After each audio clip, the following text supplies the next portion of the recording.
Bienvenidos a Elemento Latino. Hoy tenemos el honor de presentar una entrevista especial que viene desde Puerto Rico. Demos la bienvenida a la destacada doctora Marichely Santiago Ortiz, una figura influyente en el campo de la oncología, apasionada portavoz de la población hispana y defensora de cambiar la forma en que hablamos sobre el cáncer con matices positivos en estos escenarios que se vuelven difíciles en una familia entera. Estamos emocionados de explorar su experiencia personal, sus perspectivas sobre la sobrevivencia y la calidad de vida, así como su compromiso y amor con la comunidad hispana. Así que vamos a comenzar después de este corte. No le cambie, vamos a una pausa.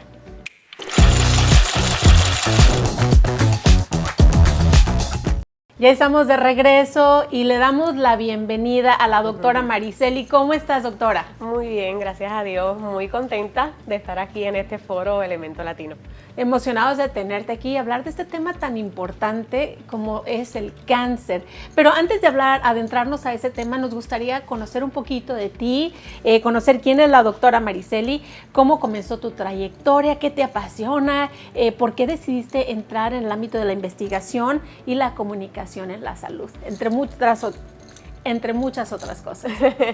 Muchas cosas que me apasionan porque así lo he decidido y he decidido que mi carrera ha sido una muy versátil. Yo te diría que mi carrera comenzó en el año 2000, cuando comencé los estudios subgraduados. Y desde ese momento me di cuenta que al tener una mente muy inquieta y muy ágil, siempre quería tener respuestas para todas mis preguntas. Así que seguí estudiando fuertemente en el área de ciencia, pero ya luego más adelante me hice la pregunta, Marichely, ¿tú quieres seguir impactando vidas? Y la respuesta fue que sí.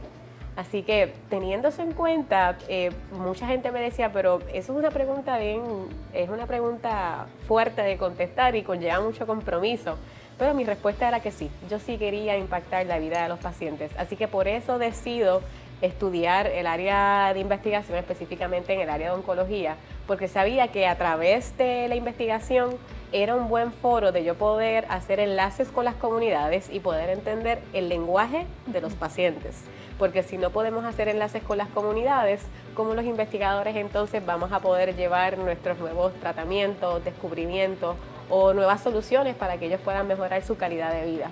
Así que teniéndose en cuenta, aprendí ese lenguaje de los pacientes y al aprender ese lenguaje de los pacientes, creo que fue el foro principal para yo poder entonces decir, hay que educar a estos pacientes, hay que llevarle una información básica y sencilla, porque ellos sí necesitan saber acerca de su condición, pero necesitan saber de otros entornos que son muy importantes a la vez que ellos los diagnostican con cáncer.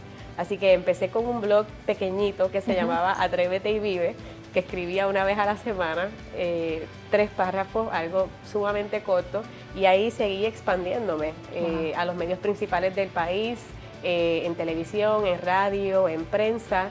Yo digo que todo fue de momento, pero ciertamente tuve profesionales en el área de comunicaciones que me ayudaron muchísimo porque me decían, tú no eres una comunicadora de salud típica, tú eres una portavoz y comunicadora. Así que creo que fueron las áreas que más me han gustado porque siento que las puedo conectar todas. Puedo conectar el hecho que pueda entender el área de la ciencia, pueda entender la parte médica, clínica, pero también tener la sensibilidad para poder comunicar correctamente con base científica a las personas que más lo necesitan, que son los pacientes de cáncer y sus cuidadores. Claro, y eso es súper importante. Ahora yo quiero preguntarte, ¿has experimentado algunos desafíos durante tu carrera y cuáles serían? Sí, bueno, desafío. Si no hubiesen desafíos, la vida sería bien aburrida, ¿verdad que sí? Así que, en cierta medida, los desafíos sacan la mejor parte de nosotros. A veces pensamos que no estamos habilitados o no estamos capacitados para poder hacer alguna tarea o alguna prueba difícil o grande y realmente sí puedes hacerlo. Cuando uno tiene persistencia y uno tiene resistencia y uno quiere cumplir con las metas que uno quiere poder lograr en su vida, no importa lo que ocurra, uno llega hasta el final. A veces hay que cambiar la estrategia, pero el plan sigue siendo el mismo. Así que yo te diría que desafíos en el área donde yo escogí estudiar y también en cierta medida trabajar, creo que el primer desafío fue ser mujer. En el área de investigación todavía, aunque habemos muchas investigadoras, habemos muchas científicas, habemos pocas que comunicamos en salud. Así que ese fue el primer desafío. Wow. El poder demostrar que alguien científico que lo asocian con alguien de laboratorio solamente pudiera tener unas capacidades de poder comunicar con simpleza o poder escribir un artículo para otro tipo de población. Así que yo te diría que ese fue el primer desafío. El segundo desafío te diría que fue, en mi familia yo fui la primera que decidí pues seguir escuela graduada y escoger este tipo de carrera. Yo vengo de una familia de clase media en Puerto Rico, una familia muy humilde, pero que me inculcaron unos valores grandísimos de servicio, de amor, de compromiso y compromiso en el sentido de que cuando queríamos hacer algo, la familia siempre estaba ahí disponible para que pudiéramos hacerlo.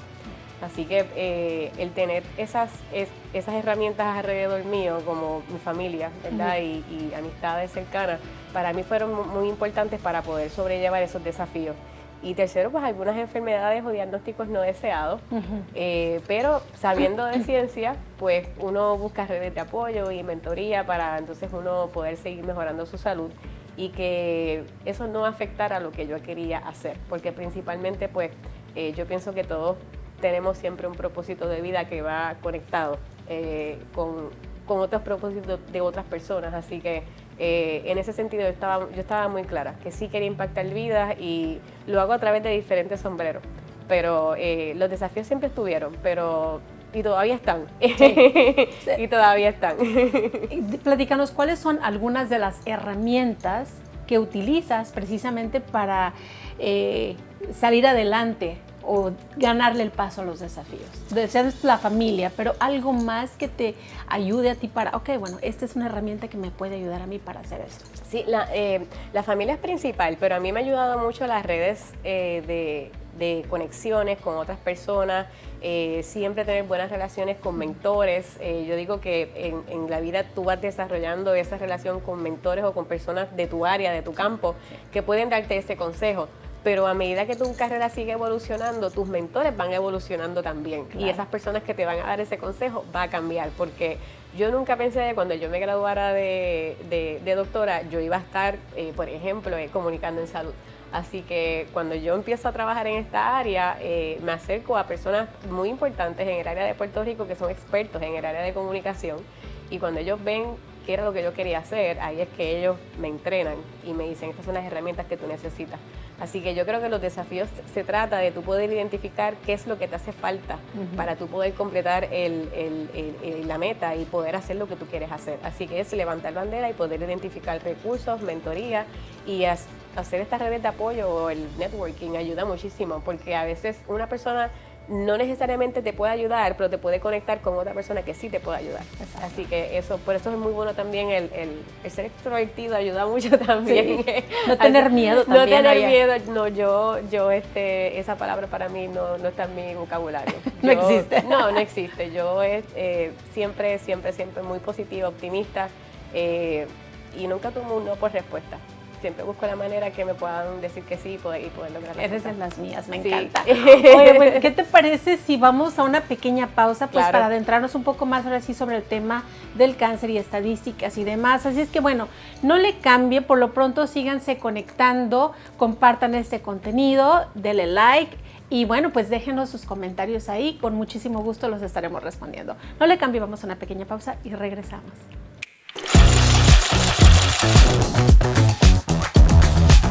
Y ya estamos de regreso con la doctora Mariceli, quien nos visita desde Puerto Rico. Y bueno, pues para hablar sobre su vínculo con Puerto Rico, quisiéramos preguntarte, ¿nos podrías explicar qué tipos de cánceres hay en Puerto Rico y están afectando más a los hombres y a las mujeres? Sí, según el Registro Central de Cáncer de Puerto Rico, 1 de cada 3 personas en la isla pudiera padecer de cáncer en algún momento de su vida. Los tipos de cáncer que más están tocando a la puerta de la vida de los hombres y de las mujeres en Puerto Rico, en los hombres tenemos lo que es el cáncer de próstata, seguido por el cáncer colorectal y el cáncer de pulmón. En las mujeres tenemos el cáncer de seno, el cáncer colorectal y el cáncer de tiroides. Sin embargo, debemos destacar que aunque tenemos unas tasas de incidencia que están moderadamente elevadas, también tenemos que mencionar que la tasa de mortalidad sí está disminuyendo, lo cual es bueno porque estamos diagnosticando a tiempo, lo cual permite que entonces el equipo multidisciplinario pueda rescatar ese paciente de cáncer a tiempo a través de una prueba de detección temprana, por ejemplo, y poder entonces hacerle un tratamiento oncológico o un tratamiento clínico para que entonces esta persona pues no pierda su vida, que es lo que al final del día es lo que no queremos. Queremos que la persona apueste a la sobrevida. Claro. Platícanos también cuáles son las disparidades que enfrentan las comunidades en Puerto Rico y bueno, y saber si hay alguna similitud con las comunidades aquí en Oregón. Sí, pues ciertamente esto ha sido un tema que se ha discutido con mucha frecuencia y en muchos foros en el área de oncología en Puerto Rico y en Estados Unidos. Yo te pudiera decir que durante los últimos 8 o 9 años se han hecho estudios científicos solamente en esto para poder entender por qué los pacientes no llegan a sus citas médicas, por qué los pacientes no pueden terminar sus tratamientos clínicos. Y teniendo estas preguntas en mente, estas preguntas que son medulares, comienzan a hacer estos estudios grandes, más estudios epidemiológicos para poder entender qué era lo que estaba ocurriendo. Y se dieron cuenta que básicamente las disparidades que si lo definimos son barreras, limitaciones y desigualdades. Eso es lo que es una disparidad. Estás poniendo a un paciente de cáncer en desventaja al lado de una persona que no tiene esas disparidades porque pertenece tal vez a otra población. Claro. Entonces reconocemos que si tenemos un paciente que exhibe demasiadas disparidades, obviamente el estado de salud de esa persona se va a ver comprometido y la sobrevida de ese paciente también se va a ver comprometida. Así que cuando damos y podemos identificar esas disparidades, podemos hablar de lo que es la literacia en salud. Tenemos mucho problema en esa área, tenemos pobre literacia en salud, así que tenemos que saber educar de una mejor manera para poder seguir llegando a las comunidades. También lo que es el área económica, la transportación, también se vuelven bien importantes porque aunque no lo queramos tal vez ver con nuestros ojos, pero hay pobreza. Sí. Entonces yo he podido tener de cerca escenarios en donde tal vez una mujer con un diagnóstico de cáncer de seno tiene que decidir entre comer o poder pagar el colegio de sus niños o darse su quimioterapia. Entonces, ahí tú te haces la pregunta y tú dices, ¿es necesario que nuestra población tenga estas disparidades? Entonces, la pregunta se contesta por sí sola, ¿verdad? Uno no quisiera que un paciente pase por eso, pero esas disparidades sí están. También hay barreras culturales, lo que son las creencias limitantes, los mitos. Eso es algo que está muy arraigado a nuestra cultura. Y muchas veces esto se vuelve un reto cuando vamos a comunicar, porque esa es la primera barrera que encontramos. Sí. Esa resistencia de que en mi casa me enseñaron que era así y a lo mejor no necesariamente se están enseñando de la mejor manera correcta. Pero ¿cómo haces ese cambio de ese switch? ¿Cómo le comunicas a la persona que tiene que abrir su perspectiva y su mente pues para poder entender y de cierta manera digerir la información que le estás dando? Pues mira, yo soy creyente del poder de la palabra. Tú sabes que el poder de la palabra tiene doble filo, ¿verdad? La palabra puede desalentar o puede alentar a alguien. El poder de la palabra para mí siempre ha sido bien importante y lo he entendido muy bien en el área de comunicaciones, especialmente en el área de salud, porque, por ejemplo, cuando tenemos un paciente de cáncer, sabemos que un diagnóstico de cáncer no le cae bien a ningún paciente, a nadie. Y si es algo que es inesperado, pues más aún. Así que debemos de utilizar palabras con matices un poco más positivos y con un poco más de armonía a la hora de poder hablar de estos temas, ¿verdad? Y para dar algunos ejemplos que lo vemos mucho tal vez en prensa o lo vemos también en personas que comunican o educan o que simplemente quieren dar apoyo, palabras como estamos luchando contra una guerra, el cáncer es una guerra, el cáncer es más que una enfermedad, el cáncer es muerte. Cuando tú escuchas todas estas cosas y estas palabras, estás sembrando un ambiente no positivo en el hogar. Correcto. Y entonces estás colocando al paciente en esta posición y a la enfermedad la estás colocando en esta posición, acá arriba. Sí. Y lo que queremos es quitarle poder a la enfermedad y darle poder al paciente. Claro. Entonces, cuando vamos a hablar con estos pacientes, ya sea para hablarle de un diagnóstico o hablarle de cómo va a ser su jornada o su trayectoria oncológica o qué es lo que va a ocurrir con esta persona o su tratamiento, debemos de ser muy cuidadosos en cómo vamos a hablar con ellos. Es muy distinto el tú poder explicarle a un paciente de cáncer, si tienes un diagnóstico de cáncer, hubo un hallazgo positivo, pero vamos a tener todas las herramientas disponibles para que tú puedas estar seguro, para que tú entiendas tu proceso, para que tú acojas tu proceso. Claro. Y si tu familia necesita ayuda, pues también vamos a poder ayudarles a que ese paciente salga de la oficina del médico con la mentalidad que ya le están diciendo, tienes cáncer, te vas a morir. El cáncer ya no es una sentencia de muerte. Tenemos una cantidad enorme de tratamientos para todos los tipos de cáncer, unos más avanzados que otros. Pero tenemos que hacer todo lo posible para que cuando ese paciente salga con ese diagnóstico o ese paciente vaya a un grupo de apoyo también, usar esas palabras para que ellos se animen y se alienten. Por eso es que yo creo mucho que no debemos de usar estas palabras con ellos porque tú no sabes en qué situación emocional está este paciente cuando está recibiendo este diagnóstico o cuando va a recibir su primera quimioterapia. Sí. Así que si emocionalmente tal vez ya ese paciente no se sentía bien, y encima estamos recordándole que está batallando con algo más fuerte que él o que ella, pues dime tú, Verónica. Le quitas toda esperanza de vida. Le quitas la esperanza, le quitas ese poder propio que tú tienes como de tu cuerpo, de que tú puedes superar algo. Claro. Así que vamos a utilizar otras palabras, ¿verdad? Vamos a decirle al paciente, esto es algo que es pasajero, ¿verdad? Yo siempre utilizo las estaciones del año, ¿verdad?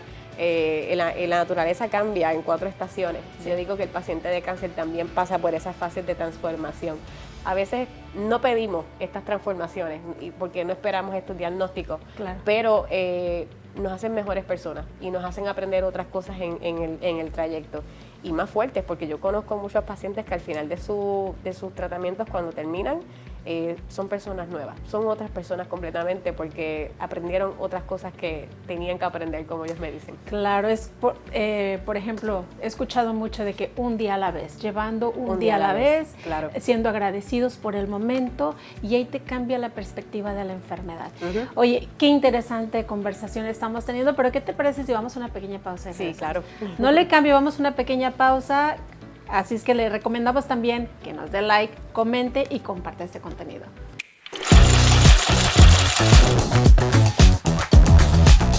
Y ya estamos de regreso y bueno, nada más queremos agradecer a nuestro equipo de producción y también a nuestros patrocinadores. Gracias por hacer esto posible, pero hoy tenemos una conversación muy amena, pero muy importante con la doctora Mariceli, quien viene y nos visita desde Puerto Rico. Y estamos hablando sobre las disparidades y el cáncer en nuestra comunidad latina.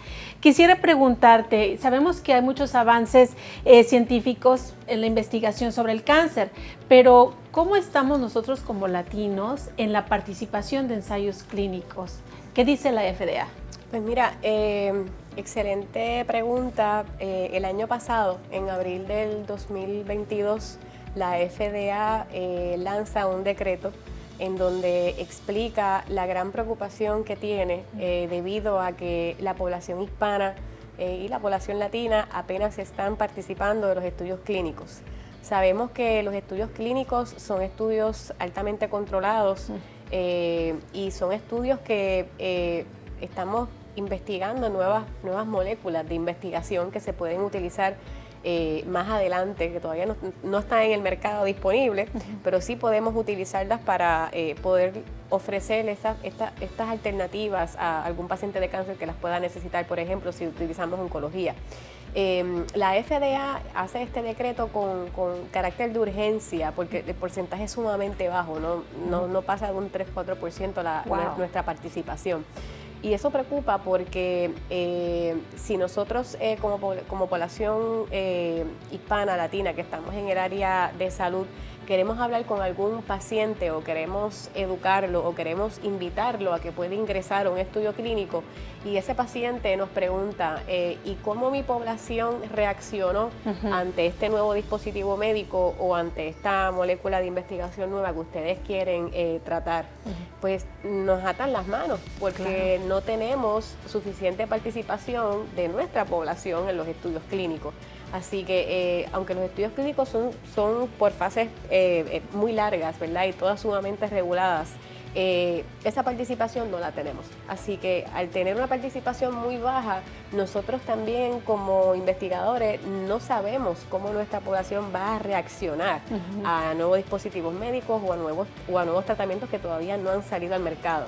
Así que por eso se vuelve bien preocupante. Así que esto ocurre en abril del año pasado y meses después la FDA sugiere algunas guías de cómo nosotros podemos aumentar la participación racial y étnica en los estudios clínicos. Obviamente ya esto va más atemperado a la población de nosotros, a la población hispana. Así que algunas recomendaciones fueron que se pudiera seguir utilizando telemedicina, porque tenemos pacientes, por ejemplo, en áreas que son rurales.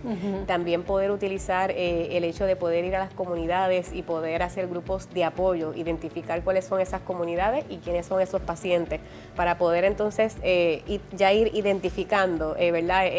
Posibles participantes que quieran, ¿verdad?, ser parte de algunos de estos estudios. También se evaluó, y esto todavía sigue bajo discusión, el hecho de poder ser un poco más abiertos en el área de lo que es los factores de inclusión en un estudio clínico. Nos hemos dado cuenta que los factores de inclusión, para las personas ¿verdad?, que nos están viendo, son esos factores que se utilizan en los estudios clínicos para saber qué tipo de paciente puede participar de ese ensayo o ese estudio clínico. Sí. Así que la FDA está revisando esto y están evaluando si pueden ser un poco más flexibles en esa lista de criterios de inclusión, para que entonces más participantes puedan ser incluidos, porque a veces tenemos en una lista a lo mejor de 5 puntos o 6 puntos que ese paciente te está diciendo sí cualifica, y a lo mejor el último punto, a lo mejor un punto que no es tan importante, entonces pierdes ese posible participante. Déjame te pregunto, para participar en estos estudios clínicos, los candidatos tienen que ser específicamente personas que estén sufriendo de cáncer o no necesariamente? No, eso va a depender del tipo de estudio clínico, va a depender del tipo en qué fase se encuentra el estudio clínico, pero cuando estamos hablando del área de oncología, el área de oncología está ya bastante diversificada, te diría que es la que más adelantada está. Ahora mismo hay estudios clínicos que están precisamente abordando lo que es poder ayudar a estos pacientes que sabemos que a lo mejor ya tienen un cáncer terminal, así que están evaluando cómo hacer que esta persona pueda vivir un poco más, ¿verdad? Cómo este cáncer progrese más lentamente. Tenemos otros estudios en el área de oncología que pueden estar evaluando cómo estos pacientes pueden manejar sus efectos secundarios de los tratamientos. También se está moviendo mucho lo que es la investigación de estudios clínicos en el área de cáncer de páncreas, que sabemos que es un área que, ¿verdad?, es un cáncer que es bien agresivo, y también siguen evaluando lo mismo, ¿verdad? ¿Cuáles son los mecanismos más recientes que podemos identificar para estos pacientes? Porque yo diría que de todos los tipos de cáncer, el más agresivo sigue siendo páncreas. Así que los estudios clínicos es algo que es voluntario. El paciente puede entrar o el participante puede entrar y si no era a lo mejor lo que esperaba, puede salirse. No tiene que dar ninguna explicación, y si quiere quedarse porque no tiene eventos adversos y ciertamente la molécula de investigación sí le está haciendo algún beneficio, pues puede quedarse en el estudio clínico. ¿Y estos estudios clínicos hay algún costo para el paciente por participar? Pues mira, muchas veces no, porque los patrocinadores clínicos ya cubren muchos de los gastos, transportación, la dieta, en dónde se van a quedar, le dan algún estipendio para que puedan participar también del mismo. Pero esta cantidad que se utiliza, ¿verdad?, para que los pacientes puedan participar y ser parte de los estudios clínicos, se escoge con mucho cuidado, ¿verdad?, para que los pacientes no vean que hay demasiado dinero envuelto para que ellos participen, ¿verdad? Claro. Así que para evitar eso, pues se hace una segregación y se evalúa bien cuáles son los factores que se van a utilizar o estos factores que se usan para determinar este costo total, ¿verdad?, que le vamos a dar al paciente para ayudarlos, asistirlos y que puedan ir al estudio clínico. ¿Hay algún factor de riesgo para que aquellos que quieran participar? Bueno, como todo, hay factores de beneficio y hay factores de riesgo. Yo diría que el factor de riesgo número uno de un estudio clínico es que a lo mejor el paciente entre y no era lo que esperaba porque ve algunos eventos que sean adversos, pero todo eso se le explica al paciente antes que el paciente entre al estudio clínico como tal, lo que se llama el consentimiento informado. Ya en ese consentimiento informado, uno le explica a ese participante cuáles son los beneficios, cuáles son estas alertas que pudieran verse, si hay algún tipo de evento adverso, pues que pueda decirlo. Y también explicarle que una vez entren ya al estudio clínico, estos participantes son mucho mejor cuidados que un paciente que no está en este estudio clínico, porque le hacen monitoreos continuos de todo. Y le hacen de todo básicamente 2, 3 veces a la semana. Así que el paciente sí está en buenas manos, en buenas condiciones. Pero es bien importante que el participante antes que entre pueda entender ese consentimiento informado. Si no hay consentimiento informado y que el paciente también esté de acuerdo y lo firme, ese participante no puede entrar y el estudio clínico no se inicia. Excelente, qué bueno que nos clarificas eso. Y bueno, pues para finalizar, doctora Mariceli, me gustaría que nos hablaras o que le dijeras a nuestra audiencia unas palabras de esperanza. Tú mencionas mucho de que el poder de la palabra. Cuando hablamos de la enfermedad de una manera, aunque sabemos que, bueno, para muchos puede decir muerte, hay muchas alternativas ahorita, como mencionaste, de sobrevivencia, de poder tener una mejor calidad de vida, pero también la parte de la esperanza, de la fe, de esta motivación que te ayuda a sobrellevar la enfermedad. Pues nos gustaría, tú como doctora, ¿qué consejo les das a estos pacientes? Bueno, el consejo principal que yo le daría a los pacientes que son sobrevivientes ya desde el día número 1, que son diagnosticados con cáncer, y a esos co-sobrevivientes que son los cuidadores de estas personas que tienen cáncer, es que no tengan miedo, que no están solos. En el momento que se recibe el diagnóstico, sabemos que es un momento muy difícil, o cuando están empezando ese momento de tratamiento también es difícil.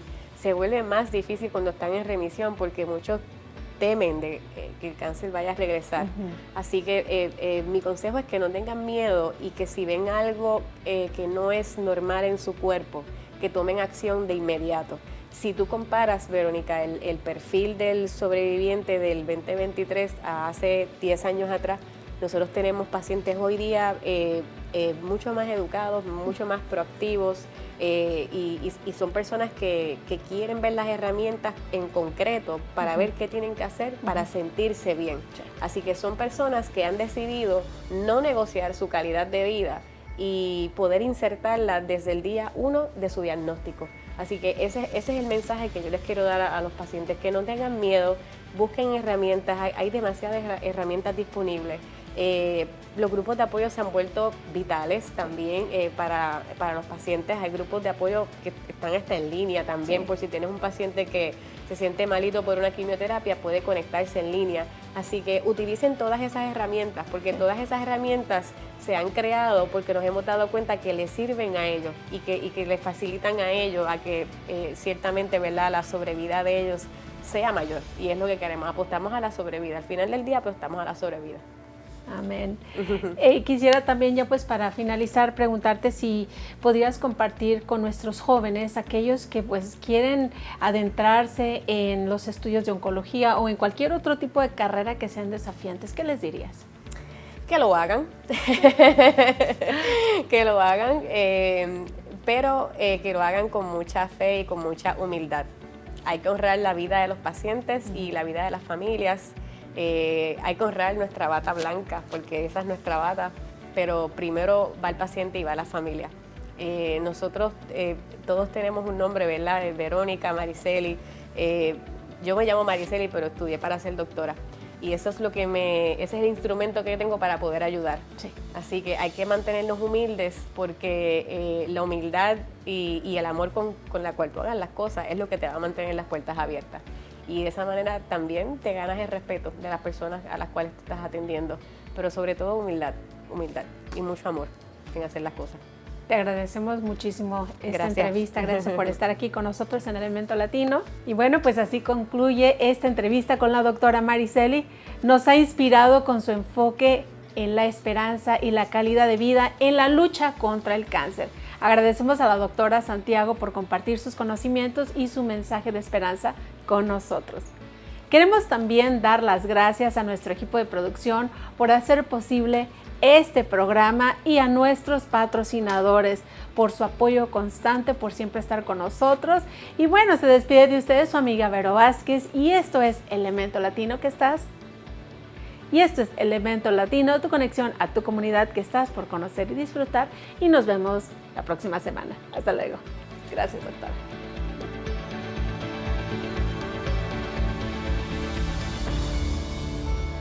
Elemento Latino es una producción de ICG.